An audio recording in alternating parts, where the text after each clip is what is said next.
तो आज का हमारा गोल क्या रहेगा कि आज हम ना विजुअलाइजेशन वाला पार्ट खत्म करेंगे, ठीक है। और वैसे तो चार्टिंग वगैरह में ज्यादा चीजें हमने कर ही ली थी, चार्ट वगैरह बनाना सीख लिया था, कुछ कर ही लिया था, है ना। एक दो चीजें बची हैं जो कि लाइक प्रॉपर राउंड अप करने के लिए यूज होती हैं, ठीक है। तो उस पर हम वर्क करेंगे आज, ठीक है। आपको इस तरीके चार्ट बनाने तो आते ही हैं, है ना। ये चार्ट बनाने तो आप सीख ही गए, मतलब डेटा सेलेक्ट करके इंसर्ट में जाके चार्ट वगैरह डाल सकते हो आराम से, है ना। और मान लो आपने पहले डेटा इंसर्ट सेलेक्ट नहीं भी किया, तभी आप चार्ट डाल के और राइट क्लिक करके सेलेक्ट डेटा से वहां से डाल सकते हो डेटा, राइट, है ना।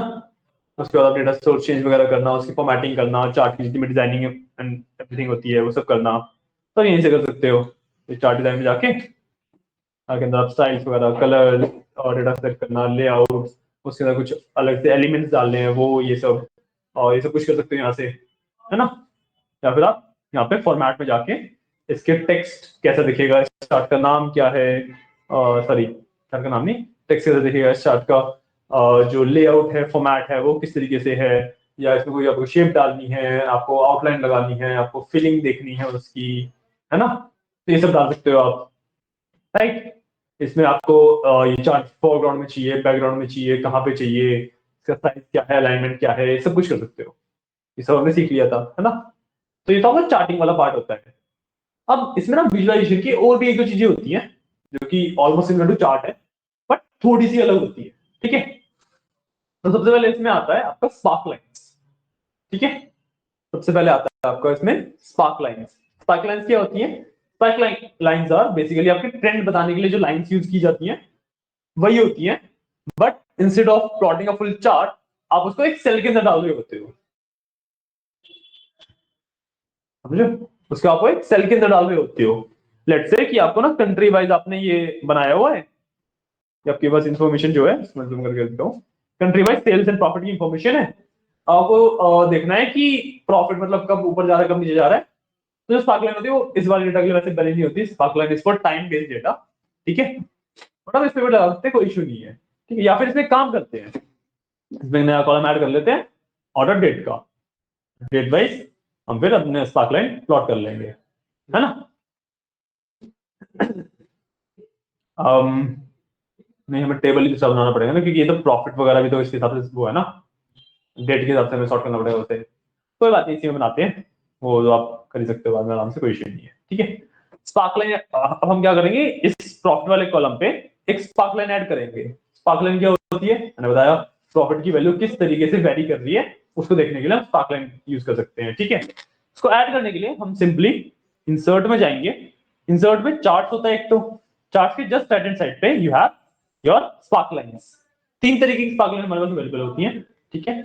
एक सिंपल लाइन, दूसरा column, third is win and loss, ठीक है। लाइन आपकी ज्यादा यूज होती है न्यूमेरिकल वैल्यूज के लिए, ठीक है। न्यूमेरिकल वैल्यूज के लिए जो आपकी एक नंबर है जो वेरी कर रहा है, मतलब जैसे हमारा प्रॉफिट का नंबर वेरी कर रहा है, तो हमारे लिए लाइन सबसे बेस्ट तरीका है, ठीक है। उसके बाद आपके पास कॉलम्स है। Columns is majorly use for categorisation. अगर आपके पास एक कैटेगरी है कि मतलब जैसे प्रॉफिट बेस्ड ऑन कैटेगरी है कि इस कैटेगरी इतना प्रॉफिट दे रही है, कैटेगरी इतना प्रॉफिट दे रही है, कैटेगरी इतना प्रॉफिट दे रही है, ठीक है। इस तरीके का डेटा है तो आप कॉलम को यूज करते हो ज्यादातर, ठीक है। अगर आप मैचेस का डेटा कि जैसे कोई रेसलिंग मैच चल रहा है, कोई क्रिकेट मैच चल रहा है, कोई किसी भी तरीके का मैच चल रहा है, या फिर ट्रेडिंग में डेटा होता है, ठीक है, जहां पे आपको विन और लॉस मतलब 0 और 1 में आप डेटा को कैलकुलेट करते हो, ठीक है। उसके लिए आप विन एंड लॉस का चार्ट प्लॉट करते हो, ठीक है। तो मान लो जैसे क्रिकेट मैच चल रहा है and it's like a picture कि दो टीम्स के बीच में लेट्स से 5 मैच होने हैं, है ना, कि 5 राउंड होने हैं, 5 मैच होने हैं, कुछ भी कह लो, राइट।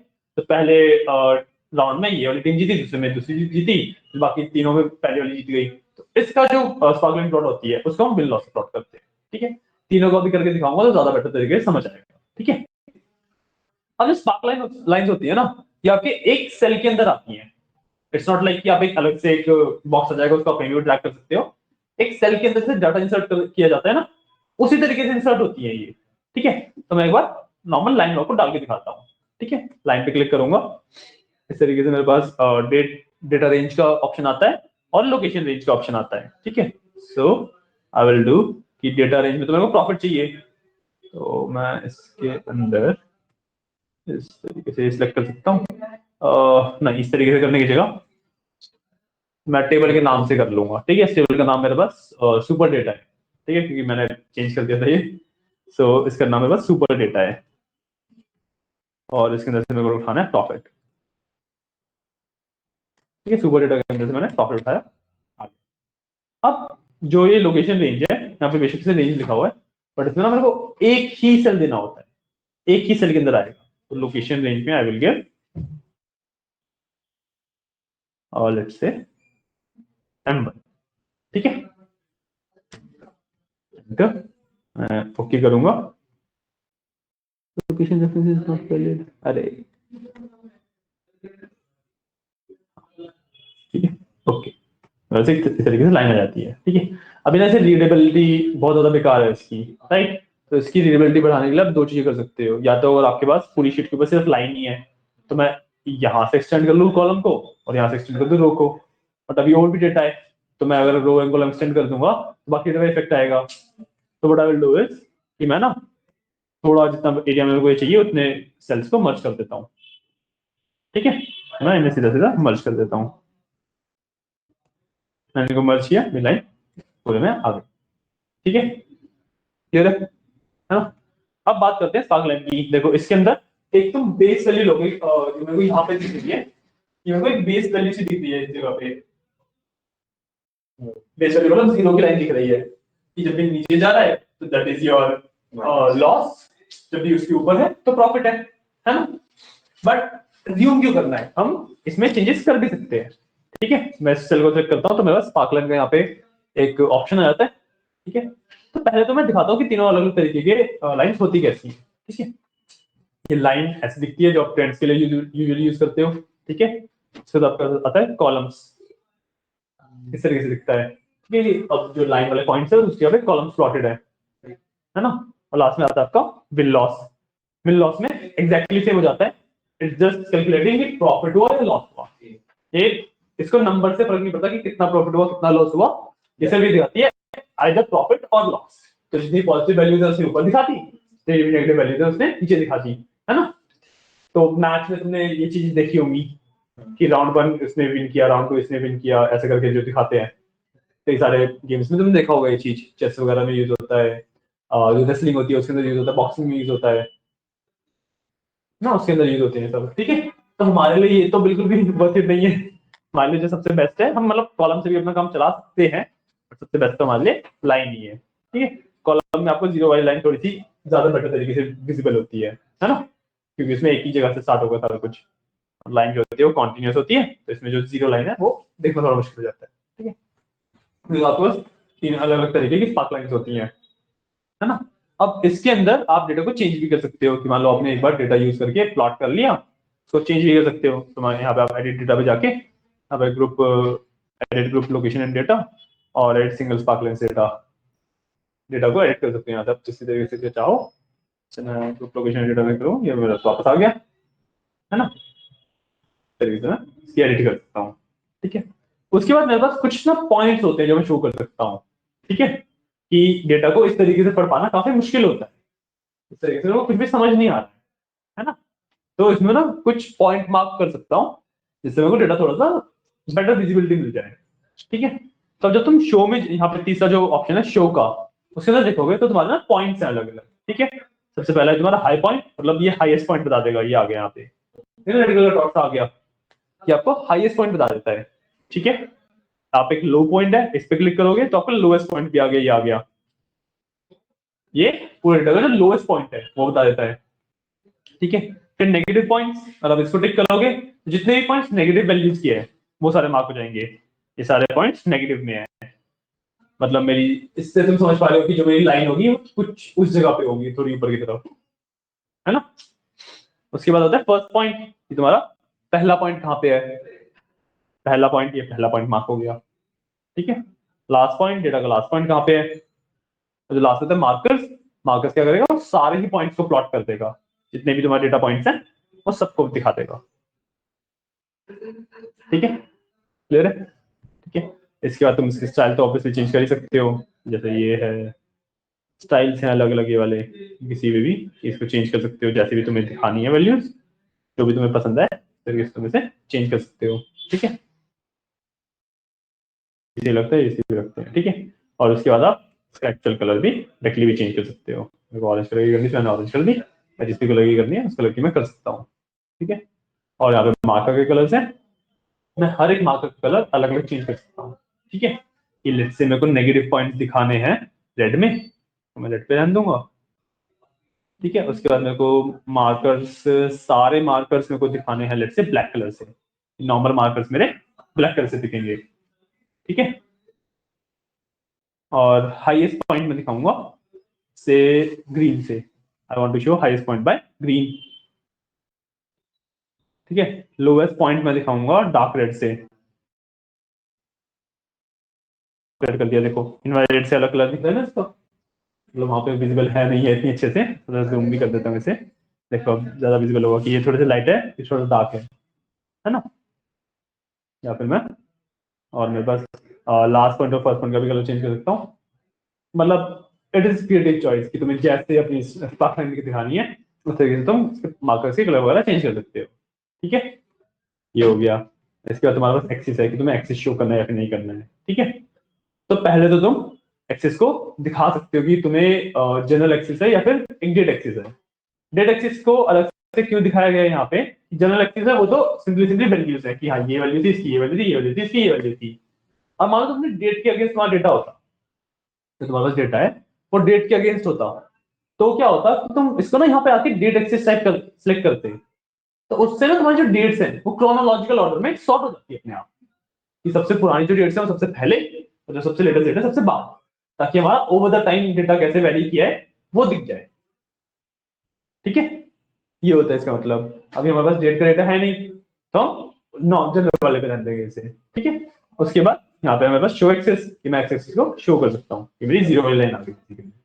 ठीक है, इसी के अंदर अब मैं डेटा को उल्टा कर सकता हूँ, कि अभी जैसे हमने जो डेटा स्टार्ट हुआ है मतलब लेफ्ट से प्लॉट होना स्टार्ट हुआ है, राइट की तरफ गया है, उसको मेरे को राइट से प्लॉट करना स्टार्ट करना है, लेफ्ट की तरफ लाना है, इस तरीके से मेरा ये डेटा उल्टा हो जाता है।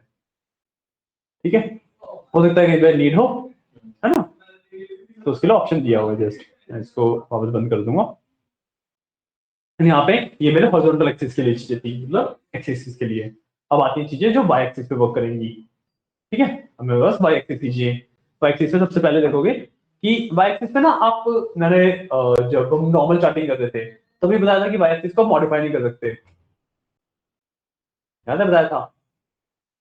पिवट चार्ट बनाते हो या नॉर्मल चार्ट बनाते हो तो वाई एक्सिस को ना मॉडिफाई कर पाते हो, वाई एक्सिस जो वैल्यूज आती है ऑटोमेटिकली ही आती है हमेशा, तो वाई एक्सिस आप यहाँ पे भी मॉडिफाई नहीं कर सकते। ठीक है, वाई एक्सिस पे जो वैल्यूज आएंगी ऑटोमेटिकली ही आएंगी हमेशा। ठीक है, आप मॉडिफाई कर सकते हो कि किस तरीके से आएंगी। ठीक है, क्या आपने मल्टीपल स्पार्क लाइन बना रखी है उसके लिए सेम वाई एक्सिस डाल दिया, या फिर कस्टम वैल्यूज बना दो आप वाई एक्सिस की। ठीक है, कि मिनिमम वैल्यू पर्टिकुलर एक्सिस पे कितनी रहेगी, मिनिमम पॉइंट, या मान लो अगर आपने मिनिमम वैल्यू 50 के रखी तो फिर डेटा स्टार्ट भी 50 से होगा, इस तरीके से होगा। ठीक है, सेम आप यहाँ पे मैक्सिमम के लिए भी कर सकते हो, नीचे मैक्सिमम के लिए भी सेम चीज कर सकते हो। क्लियर है? आया समझ? सिंपल ही चीज है, बहुत ज्यादा मुश्किल नहीं आएगा ये वाला, है ना? तो उसके बाद लास्ट में आपका ग्रुप अनग्रुप होता है, कि मतलब मल्टीपल स्पार्क लाइन हो तो आपको उसको ग्रुप्स बना सकते हो स्पार्क लाइंस के, या फिर अनग्रुप कर सकते हो, है ना? वरना आपका बस क्लियर है, क्लियर पे क्लिक करूंगा गायब हो जाता है। ठीक है, कंसेप्ट आपका स्पार्क लाइंस, एक बार क्रिएट करके देखना, क्रिएट करके देख लो, कर लोगे? ठीक है, तो ये कंसेप्ट आपका स्पार्क लाइंस का। ठीक है, इसके साथ आपका बेसिक विजुअलाइजेशन खत्म होता है। ठीक है, जैसे हमने सारे फिल्टर, स्लाइसर्स, टाइमलाइंस वगैरह सब कुछ करके देख लिया है। ठीक है, पिवट टेबल वाले चार्ट अलग होते हैं, नॉर्मल चार्ट अलग होते हैं, ये भी हमें पता लग गया है। हर एक चार्ट की एक एक चीज कैसे चेंज की जाती है वो भी हमें पता लग गया है। स्पार्कलाइन में भी जैसे मान लो मेरे को सिर्फ एक मार्क का कलर चेंज करना है ना, एक मार्कर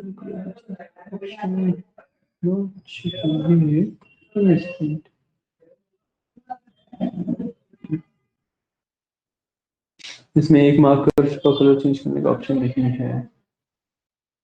अच्छा ये वैसे है ना, हाँ इसमें, अच्छा इसमें इसमें एक मार्कर चेंज करने का ऑप्शन नहीं होगा, क्योंकि ये एक अलग से एलिमेंट नहीं है। अलग अगर एक जैसे स्टार्स होते हैं वो अलग से एलिमेंट होते हैं ना, जो हमारे शीट के ऊपर लगे होते हैं, तो शीट का ही पार्ट है, तो इसमें एक मार्कर कलर चेंज करने का ऑप्शन हमें नहीं मिल पाता, समझे ना। और इसमें ये भी है कि तुम सर फिर ऐसे आइडेंटिफाई करना मुश्किल नहीं होगा, जैसे नेगेटिव पॉइंट हमें हमें 2 पॉइंट का साथ में चाहिए, जैसे हाई पॉइंट है, हाई पॉइंट के लिए भी उसने वो लगा दिया मार्क, हाँ और लो पॉइंट के लिए भी मार्क लगाया, हाँ और नेगेटिव पॉइंट के लिए भी मार्क। हाँ, तो सर पता कौन सा चलेगा? नेगेटिव कलर चेंज हो जाएगा, कलर चेंज हो रहा है ना। देखो हाई पॉइंट के लिए ग्रीन कर रखा है मैंने। सर फिर आप क्या बोल रहे कि मार्कर का कलर चेंज? नहीं नहीं, कलर चेंज होते हैं मार्कर के। मैं अगर चाहूँ कि लेट्स से मेरे को इस पर्टिकुलर मार्कर का कलर रेड करना है, तो वो नहीं होगा, समझे। ये हाई पॉइंट लो पॉइंट जो यहाँ पे पॉइंट्स हैं, इनके कलर तो तुम चेंज कर ही सकते हो। ये स्पेसिफिक कैटेगराइज पॉइंट्स हैं, फिनिशिंग के साथ पॉइंट आते हैं, है ना। बट अगर मैं चाहूँ कि मैं लेट्स से यहाँ पे इसका रेड करना चाहता हूँ, इसका ग्रीन करना चाहता हूँ, इसका ब्लू करना चाहता हूँ, वो नहीं पॉसिबल है, समझ गए ना। सो वो चीज नहीं पॉसिबल है, ठीक है। स्पार्क लाइन हो गया, फिर आपका विजुअलाइजेशन खत्म हो जाता है, ठीक है। अब ना हम बेसिक एनालिसिस स्टार्ट करेंगे आज से, ठीक है। और मतलब हमारे पास अभी 3-4 टॉपिक और बचे हुए हैं। एक तो हमें थोड़े से एडवांस एक्सेल फॉर्मूलाज पढ़ने हैं, ठीक है। एक्सेल के एडवांस वाले फॉर्मूलाज पढ़ने हैं। अभी तक हमने सम वेव काउंट काउंट ये सब पढ़ा है, बेसिक वाले, ठीक है। तो अभी हम थोड़े से एडवांस वाले पढ़ेंगे कि सिग्मॉइड फंक्शंस वगैरह, जो अलग अलग मैथमेटिकल फंक्शंस होते हैं, और मल्टीपल फंक्शन से आप क्या, उसका गोल होता है, क्या अचीव करते हैं, वो सब पढ़ेंगे, ठीक है। बट वो हम स्टार्ट करेंगे कल से या मोस्ट प्रोबेबली नेक्स्ट वीक से, ठीक है। अभी हम ना थोड़ा सा एनालिसिस वाला पार्ट करते हैं एक बार। आज के लिए सिर्फ हाँ 2 ही एनालाइजर्स रखूंगा मैं, ठीक है। बाकी के एनालाइजर्स कल पढ़ेंगे, ठीक है। काफी सारे एनालाइजर्स होते हैं, सारे तो हम पढ़ ही नहीं पाएंगे, ठीक है। बहुत सारे एनालाइजर्स होते हैं एक्सेल के अंदर, तो 4-5 जो सबसे ज्यादा यूज किए जाते हैं वो मैं आपको पढ़ा दूंगा, ठीक है। तो 2 एनालिसिस तो हमारे पास एक्सेल के अंदर इनबिल्ट आते ही आते हैं, ठीक है। इसको हम कहते हैं व्हाट इफ एनालिसिस, इसको कहते हैं व्हाट इफ एनालिसिस। इसके अंदर आपका सिनेरियो मैनेजर होता है, और आपका वो होता है सॉल्वर, नहीं गो टू से क्या नाम होता है उसका, हाँ। तो डेटा के अंदर आपका व्हाट इफ एनालिसिस का ऑप्शन होता है बेसिकली, ठीक है। इसको आप ओपन करोगे ना, अच्छा गोल सीक, ठीक है। ये 2 तो आपके एनालाइजर्स होते ही होते हैं, ठीक है। यहाँ पे नीचे डेटा टेबल है ना, वो डेटा टेबल आपका डेटा टेबल के ऊपर वर्क करने के लिए ऑप्शन है, ठीक है। उसको मैं एनालाइजर की तरह नहीं ट्रीट करता हूँ, बट कई लोग करते भी हैं, so that is the thing. But अभी के लिए हम 2 चीजों पे फोकस कर रहे हैं, आएंगे डेटा टेबल में भी, छोड़ नहीं रहा उसे, ठीक है। हाँ, बट अभी के लिए हम 2 चीजों पे फोकस करते हैं। मैं उसको एनालाइजर्स की तरह ट्रीट नहीं करता, इसलिए उस पर नहीं आ रहा अभी, ठीक है। सो अभी हमारे पास 2 है, scenario manager and goal seek, ठीक है। तो गोल सीक इनको यूज करने के लिए ना, एक तो मैं चार्टिंग को छोड़ के अपने नॉर्मल डेटा के ऊपर आता हूँ पहले, तो मैं अपने रॉ डेटा के ऊपर आता हूँ, ठीक है। अब इसके अंदर ना मैं एक चीज ऑलरेडी कर रखी है, दिखाता हूँ क्या कर रखा है। मैंने सिंपल सा फॉर्मुला लगा रखा है कि जो सेल्स है उसका सम निकाल रखा है मैंने। जो ये सेल्स का कॉलम है ना, इसका मैंने यहाँ पे सम निकाल रखा है सिंपल फॉर्मुला लगा के। इसमें तो कुछ कॉम्प्लेक्स है ही नहीं, बहुत सारा सिंपल सी चीज है, बस एक मैंने कॉलम का सम ही निकाला है ना। अब मैं ना इसमें गोल सीक यूज कर सकता हूँ, पहले गोल सीक की बात करते हैं। मैं इसमें ना गोल सीक यूज कर सकता हूँ। अभी मेरा सम क्या आ रहा है, 2297201, 2297201। लेट्स से मेरे को सम हाउ मेरा सम 2297801 चाहिए, ठीक है। और उसके लिए मैं ना किसी एक सेल पे मैनिपुलेशन कर सकता हूँ, ठीक है। मान लो मैं ना ये जो 14.62 है, इस वैल्यू को मैनिपुलेट कर सकता हूँ, एंड मेरा गोल है कि यहाँ पे 801 आ जाए, ठीक है।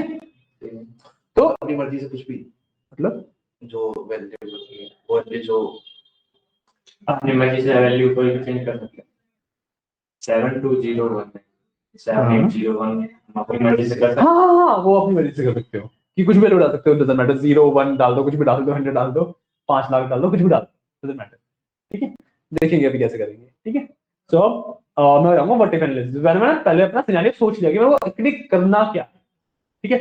मेरे को क्या करना है कि मैं ना इस वाली जो वैल्यू है, ये 40.62 की जो वैल्यू है, इसको इस तरीके से चेंज करना चाहता हूँ कि मेरी यहाँ पे वैल्यू 801 हो जाए, इंस्टेड ऑफ दिस 201, 801 हो जाए, ठीक है।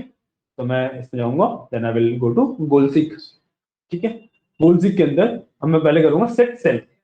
सेट सेल का मतलब है कि मेरा जो सेल जिसके अंदर मेरे को वैल्यू को चेंज करना है, ठीक है, मतलब मेरे को जिस सेल की वैल्यू मेरा गोल है, ठीक है,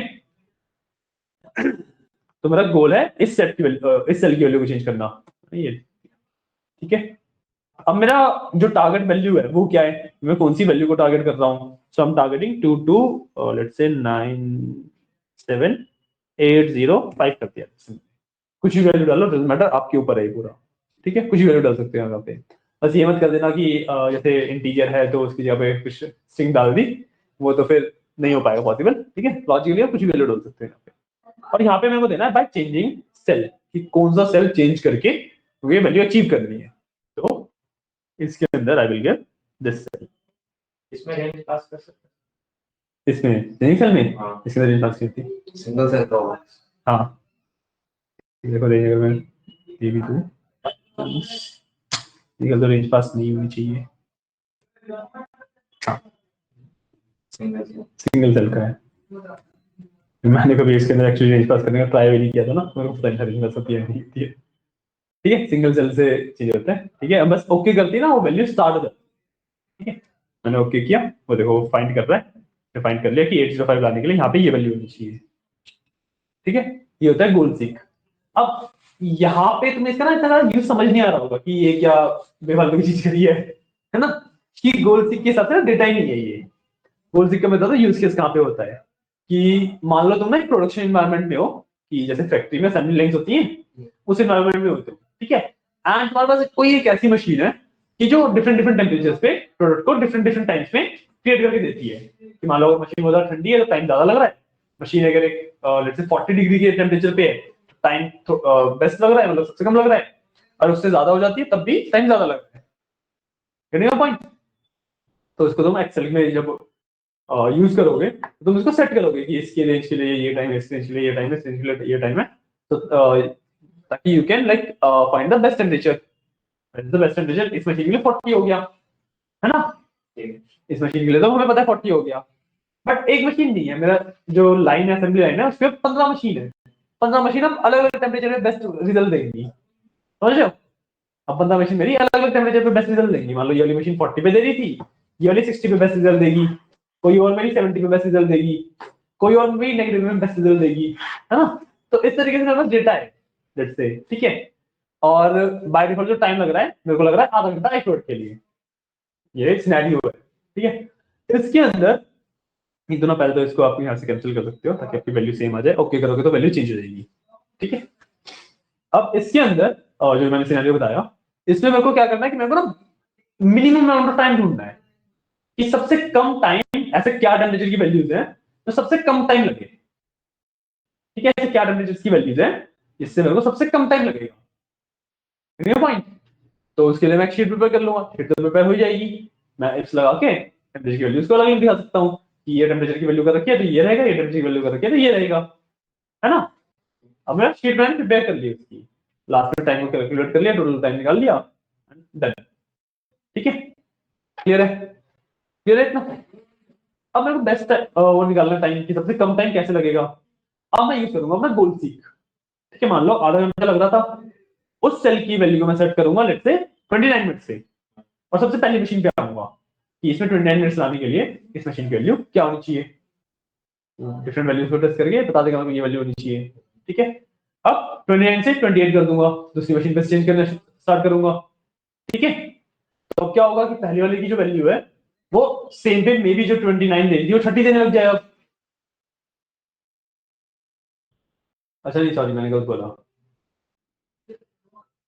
हाँ कि मतलब ऐसी कोई वैल्यू भी एग्जिस्ट कर सकती है ना कि उस वाले की कि मैं टेम्परेचर और चेंज करूँ 29 से 28 भी देने लग जाए, ये पॉसिबल है, और कम टाइम दे, कुछ और टेम्परेचर की वैल्यू हो जिससे और कम टाइम मिले, ये पॉसिबल है, बट मैं अभी वो नहीं कर रहा, मैं अभी पे आ गया हूँ, मैं डिफाइन करते करते ऐसे मेरे को जरा एक मिनट कम करने के लिए सबसे बेस्ट वैल्यूज मिल गई, अब उसके अंदर लेट्स से मेरे को और कम करना है ना, अच्छा नहीं मैं सही बोल रहा था, टेम्परेचर तो मशीन का एक ही रहेगा, नहीं एक ही नहीं रहेगा, थोड़ा सा कंफ्यूजिंग है, अनएज्यूम कर रहे हैं कि मशीन का टेम्परेचर अलग अलग रखते हैं, ठीक है, और रूम टेम्परेचर वाला कंसेप्ट अभी हटा देते हैं, ठीक है, हमारा मशीन का टेम्परेचर जो हम सेट करेंगे वही रहेगा, रूम टेम्परेचर का उसको इफेक्ट नहीं है, वो हटा देते हैं अभी, ठीक है, तो उसके बाद मैंने एक एक करके सबकी वैल्यू सेट करी, मेरा टाइम 15 मिनट कम हो गया लेट्स से, ठीक है।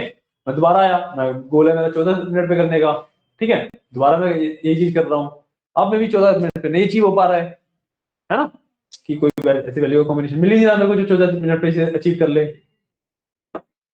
तो इस तरीके से आप ना इसको प्रोसेस को एक रिफाइन कर सकते हो गोल सीक की मदद से, ठीक है। या फिर कई बार आपका क्या होता है कि आपके ना इक्वेशनल वैल्यूज है, कि मतलब जैसे सेल्स की वैल्यू है या फिर प्राइस है, आप ना एक मॉल चला रहे हो, उसका प्राइस है, ठीक है, उसमें आप प्रोडक्ट का प्राइस सेट कर रहे हो, राइट। अब आपको चाहिए कि मेरा ना जो लास्ट में सारे खर्चे निकालने के बाद प्रॉफिट बचे, वो मिनिमम मेरा $30 बच जाए, $30 बच जाए, है ना। तो उसमें हमने पूरा फॉर्मूला लगाया और सेट कर दिया कि ये सेल की वैल्यू है, तो इसमें वैल्यू $30 आनी चाहिए, ऐसी क्या मैं प्राइस रखूं इसका। समझो आपने खर्चे लगा दिए कि मेरा शेल कॉस्टिंग कितनी आती है, मेरी इलेक्ट्रिसिटी कॉस्टिंग कितनी आती है पर प्लॉट पे, मेरी लेट्स से वो वाटर की कॉस्टिंग कितनी आती है, स्टाफ कॉस्टिंग कितनी आती है, वो सब परसेंटेज में लगा लगा के आपने लगा दिया, क्लास में आपका नेट प्रॉफिट बचा। अब नेट प्रॉफिट आपने सेट कर दिया कि मेरे को $30 कमाने हैं इस प्रोडक्ट पे, है ना। तो आप उसमें गोल सी लगा सकते हो कि यहाँ पे 30 लाने के लिए क्या वैल्यू रखूं मैं प्राइस की, क्या प्राइस होना चाहिए अगर मेरी ये सारी कॉस्टिंग है पॉइंट। ये गोल सीख के लिए यूज किया जा सकता है ना। और वो सब में चेंज करेगा या फिर नहीं नहीं, सिर्फ प्राइस निकाल रहा हूँ ना मैं, हाँ प्राइस रखना है, मैं वो डिसाइड करना चाहता हूँ कि मैं प्राइस क्या रखूँ कि मेरी $30 की वैल्यू बच जाए, $30 का प्रॉफिट बच जाए, है ना। ठीक सो मैं वो कर रहा हूँ, तो वो सिर्फ प्राइस में चेंज करता रहेगा, बाकी तो फॉर्मुलाज लगे हुए हैं, हाँ, तो माइनस हो के लास्ट में वैल्यू दिखाई जाए, है ना। तो मेरे को ऐसी वैल्यू फाइंड करके देगा, मेरा $30 उससे बच जाएगा, तो ये प्राइस रखना चाहिए मेरे को, समझ गए। ये हो सकता है। अब ये चीज मैं मैन्युअली करने बैठूं, मैं कर तो मैन्युअली भी सकता हूँ, गोल सी भी क्या कर रहा है, रैंडम वैल्यूज को ट्राई कर रहा है ना, कुछ और अलग तो कर नहीं रहा है, वरना मैं रैंडम मतलब मैन्युअली भी कर सकता हूँ। और मान लो बहुत लंबी लंबी चेन्स है ना, तो उसके अंदर मैन्युअली से ज्यादा प्रेफर करूंगा मैं ऑटोमेटिकली कर लूँ। मैन्युअली में मैं एक वैल्यू हटा के चेंज करके देखने में कम से कम मैं इस चीज में 5 मिनट लगा लूंगा, गोल ठीक 2 मिनट में करके दे देगा, 2 मिनट क्या 2 सेकंड में करके दे देगा। तो इसलिए बस टाइम बचाने के लिए होती है ये चीज ऐसा नहीं है कि आप मैन्युअली कर ही नहीं सकते, या मैन्युअली भी कर सकते हो, बट टाइम बचाने के लिए हम गोल सीक यूज करते हैं, ठीक है, क्लियर। ठीक है, तो गोल सीक क्लियर हुआ, कोई डाउट गोल सीक में, नहीं ना। अगला हमारे पास आता है सिनेरियो मैनेजर, ठीक है। अब मान लो आपको ना अगेन डेटा है, चलिए मैं जो प्रैक्टिकल करके दिखाता हूँ, मतलब कभी यूज बताते हैं। अब मान लो आपके पास ना अगेन डेटा है, ठीक है, मॉल का इलेक्ट्रिक डेटा है, ठीक है। अब वही प्राइस वाला एग्जांपल लेते हैं, ठीक है, प्राइस वाला एग्जांपल लेते हैं कि हम प्राइस सेट कर रहे हैं और उसके हिसाब से हमारे पास जो प्रॉफिट है वो बता रहा है, हमारी शीट इस तरीके से सेट है, ठीक है। अब मैं ना सिनेरियो मैनेजर से क्या कर सकता हूँ कि मल्टीपल सिनेरियो चेक कर सकता हूँ, ठीक है।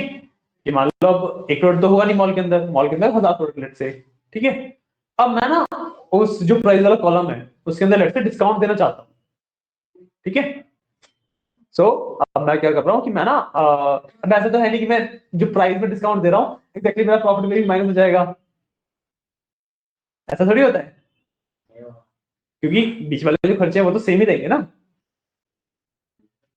करेगा पॉइंट। कि मान लो 100 रुपए की चीज है, उसमें 20 रुपए बचा रहा था, अब 100 रुपए की चीज को 90 रुपए में बेचूंगा, तो मेरा जो प्रॉफिट है 10% थोड़ा ना कम होगा। देखो 100 रुपए की चीज है, उसको मेरे को बनाने में 50 रुपए लग रहे हैं, और उसमें से फिर मेरे 30 रुपए स्टाफ इलेक्ट्रिसिटी सब पे लग रहे हैं, 50 और 30 80 रुपए है, तो मैं तो 100 रुपए में बेच रहा हूँ, इसका मेरा प्रॉफिट आता है, ठीक है। अब मैंने उस चीज को 100 रुपए से 90 रुपए में बेचना शुरू किया, यहाँ पे 10% का माइनस हुआ, और 20 से 10 हुआ और 50% प्रॉफिट करिए ना, पॉइंट एक्जैक्टली 10% थोड़ा माइनस कर देंगे वहां पे भी, प्रॉफिट तो 50%। प्रॉफिट तो 50% गिर गया, आया समझ।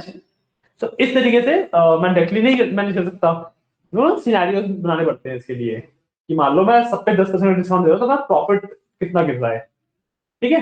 तो इसके लिए होता है हमारा सिनेरियो मैनेजर, कि कितना डिस्काउंट दो ताकि मेरा प्रॉफिट जो मेरे को वेरिएबल है वही मिले, मेरा मिनिमम प्रॉफिट मिल जाए, ऐसा ना हो कि प्रॉफिट गायब ही हो गया, है ना। ठीक है। तो उसके लिए हम यूज करते हैं सिनेरियो मैनेजर। मल्टीपल एनालिसिस में जाके यहाँ पे सिनेरियो मैनेजर में जा सकता हूँ, ठीक है। इसको एक सिनेरियो में डिलीट कर देते हैं, ठीक है।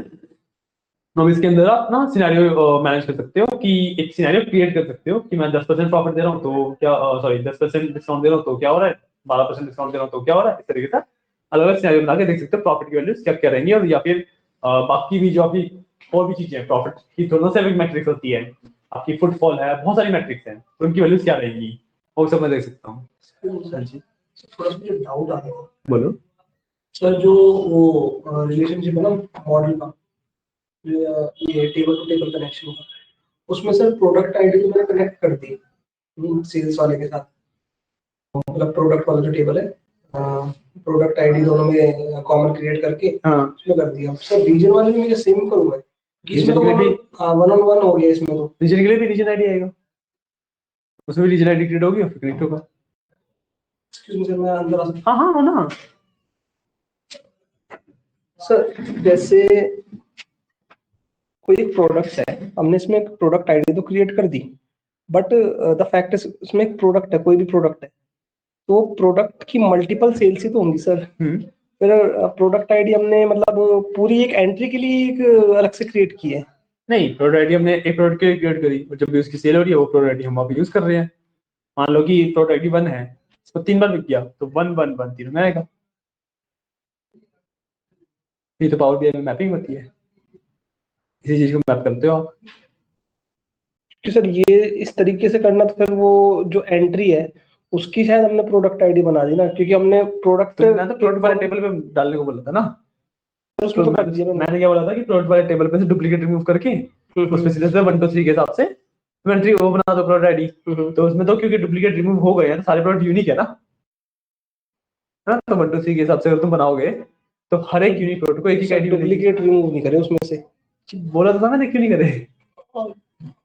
मैं अब सर यही मुझे यही डाउट आ रहा था कि जैसे एक एंट्री है, वो एक एंट्री की ही आपने प्रोडक्ट आईडी बनवाई है, क्योंकि नहीं, वो नहीं, चीज entry की रिपीट नहीं। वो चीज रिपीट भी हो रही है। मुझे एंट्री की ये प्रोडक्ट आईडी नहीं मुझे होती, मुझे आपके प्रोडक्ट्स की प्रोडक्ट आईडी होती है। मुझे यही डाउट तो हो एसक्यूएल में भी किया था हमने वही चीज, तो एसक्यूएल में भी करी थी। ये सर। मेरे ध्यान से उतर गया था शायद, जो आपने डुप्लीकेट का बोला था ना, यही डाउट था मुझे। Okay okay, coming back to the this thing. तो सिनेरियो मैनेजर में हम सिनेरियोस डालते हैं डिफरेंट डिफरेंट, ठीक है। कि अब मैं लेट्स से ऐड कर रहा हूँ एक सिनेरियो, ठीक है। अब इसके अंदर मेरे को सिनेरियो का नेम डालना है पहले, कि सिनेरियो ना हमारे सेव हो जाते हैं। तो इसकी वजह से मैं वो नेम डालना पड़ता है ताकि मेरे को याद रहे कि ये सिनेरियो में ये कर रखा है, ठीक है। तो मैं लिखता हूँ डिस्काउंट, लिख दिया मैंने डिस्काउंट, और मैं कितना दे रहा हूँ लेट्स से 10%, 10%, ठीक है। अब सेल कौन से चेंज होंगे, ठीक है। अब इसके अंदर कोई कोई रेंज भी दे सकता हूँ, कोई इशू नहीं है। तो मेरे को लेट्स से मैंने ना क्वांटिटी वैल्यू चेंज करनी है, इस तरीके से नहीं दूंगा क्योंकि वो क्वांटिटी को नहीं उठा रहा, वो फिर पूरे को उठा रहा है ना। फिर अगर मैं इस तरीके से दे रहा हूँ तो यहाँ 2 से शुरू नहीं कर रहा, 1 से ही उठा रहा है। मैं बहुत बेटर तरीका है, सुपर डेटा के नाम से दे सकता हूँ मैं। नहीं, ये तो सुपर स्टोर है, ये वाला डेटा ये तो सुपर स्टोर के नाम से है, ठीक है। इसके अंदर से मैं क्वांटिटी वैल्यू दे देता हूँ, मैंने क्वांटिटी दे दिया, ठीक है।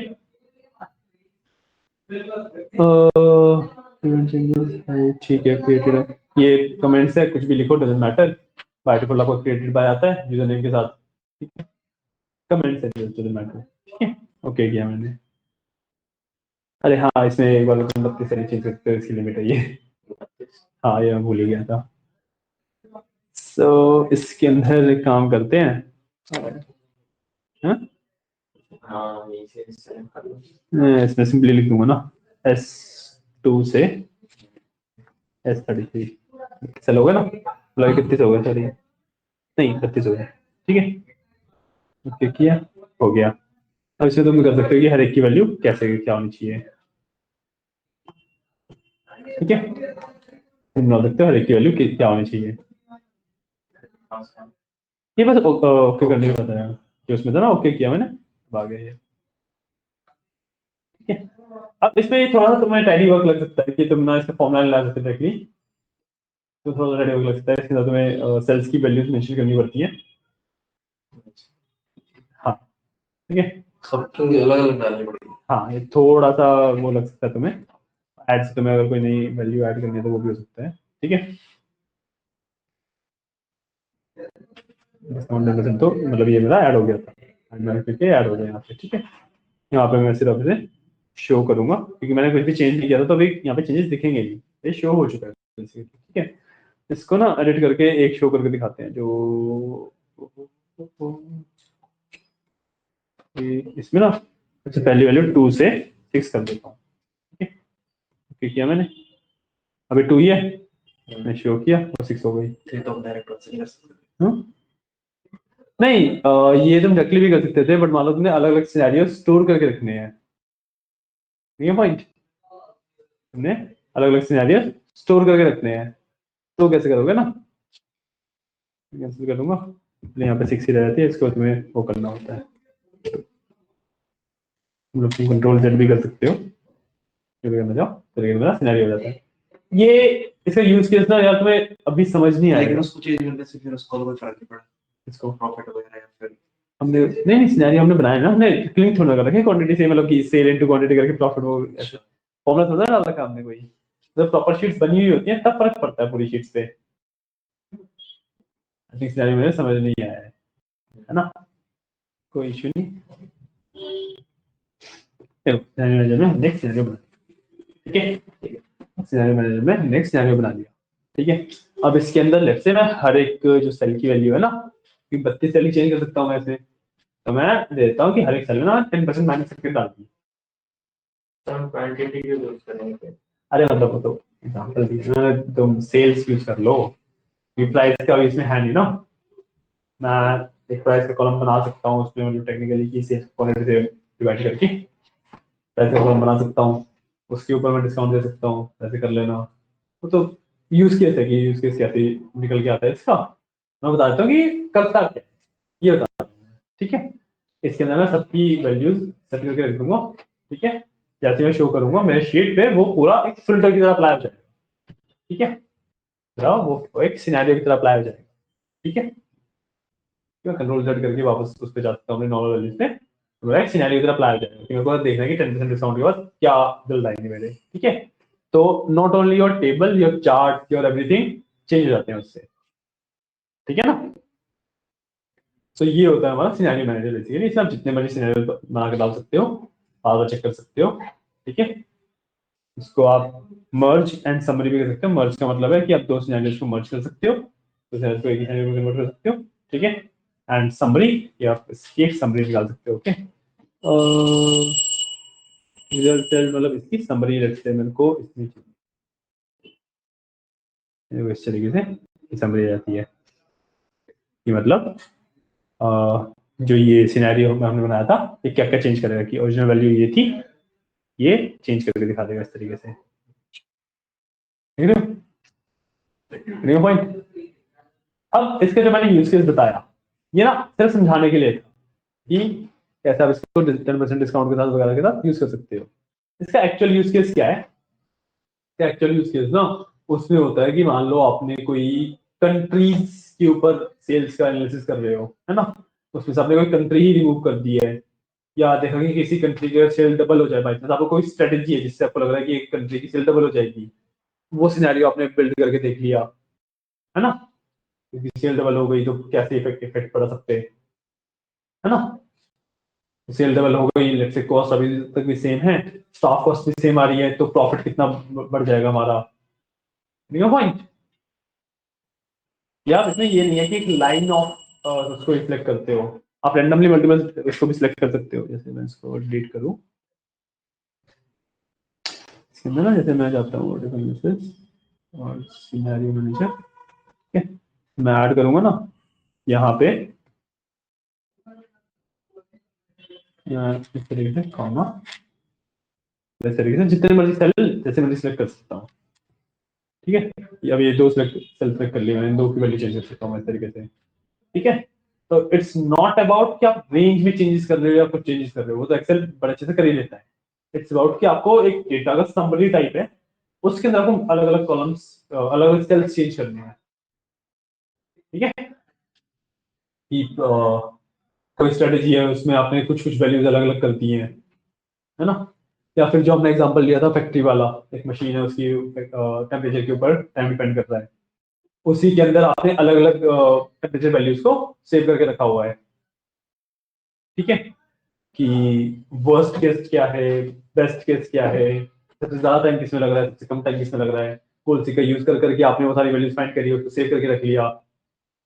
पॉइंट कि अब मान लो कोई मशीन है जो कि खराब हो गई है, जो अब अपना सबसे ज्यादा टेम्परेचर पे ही वर्क कर रही है, ठीक है। तो किस केस में जा पा रहे हो, है ना, कि उसके साथ बेस्ट सिनेरियो क्या रहेगा आपका, कि ये मशीन इतने टेम्परेचर पे वर्क कर रही है तो बाकियों को किस किस टेम्परेचर पे रखूं ताकि मेरा टाइम तो सबसे कम लगे हुए भी, है ना।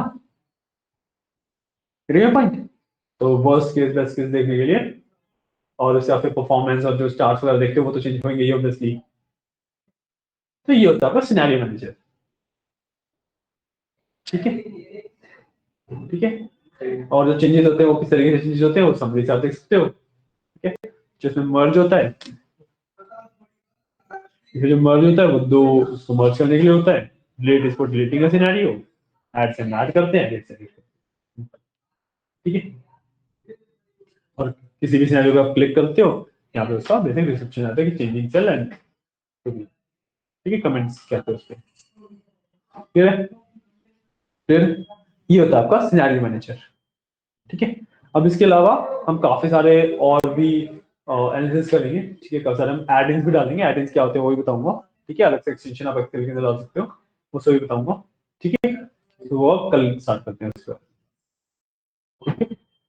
ओके। तो आज की क्लास हम यहीं पे एंड करते हैं, ठीक है।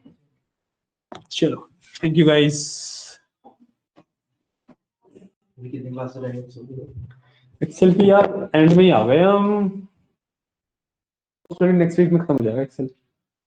ये मैक्रोस बचे हैं, VBA बचा है, पावर क्वेरी बचा है, और उसके अलावा एनालिसिस बचे हैं, अभी कोई एड वगैरह सॉल्वर वगैरह ये सब बचे हैं।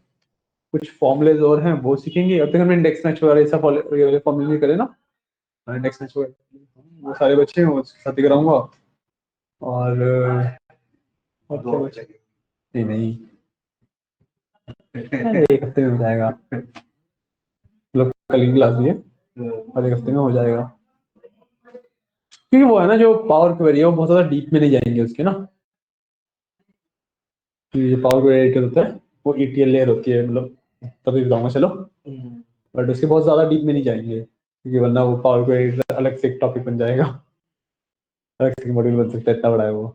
उसके बहुत ज्यादा डीप में नहीं जाएंगे, आपको उसको यूज करना सिखाएंगे, कैसे यूज किया जाता है, क्या होता है उससे, और फिर जो भी उसका फिर आगे कैसे करना होता है वो आप एक्सप्लोर करना, ठीक है, ठीक है। नहीं, काफी सारी चीजें तो एक्सेल के अंदर ऑलरेडी कवर कर ही नहीं है, काफी अच्छे से एक्सेल यूज करना भी ऑलरेडी आ गया होगा आपको, है ना। चार्टिंग विजुअलाइजेशन पूरी, हाँ एक डैशबोर्डिंग बची है, हम डैशबोर्ड्स कैसे बनाते हैं वाला वाली पूछा है। 4 टॉपिक बचे हैं हमारे, कुछ एडवांस फॉर्मूलाज, हमारे ये analysis, power query, dashboard, 5 sorry, एक वो मैक्रोस और VBA, मैक्रोस और VBA बेसिकली सेम चीज के अंदर ही आते हैं, सेम टॉपिक के अंदर आते हैं, तो वो बचे हैं। तो हम एक क्लास में भी करें तो एक क्लास में एक टॉपिक कवर करेंगे, 5 में खत्म। गोल है ये, बाकी देखते हैं, ठीक है। चलो ओके, थैंक यू गाइस। हमारे 5 मिनट बात करना, हमारे 5 मिनट बात। हाँ श्योर श्योर।